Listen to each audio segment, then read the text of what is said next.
yazır. Her qələbə bizə yaxın, bir səs olur minlərlə səs. Ayağa qalx, dolsun yarımçıq xatirəmiz.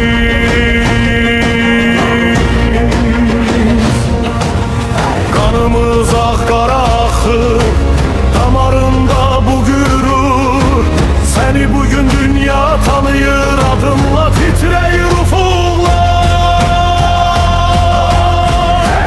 İrəli, çempion Qarabağ, səninlə döyünür bu meydan. Azərbaycan səninlədir yan-yana.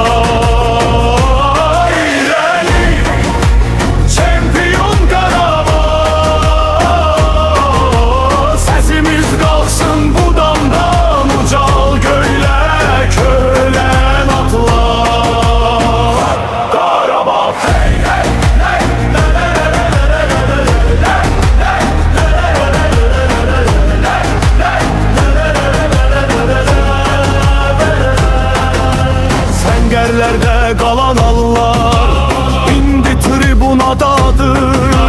Hər addımda köhnə yarlar zəfər nəğməsin çağırır.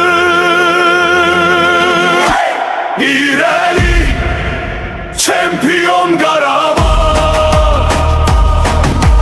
səninlə döyünür bu meydan. Azərbaycan səninlədir yan-yana.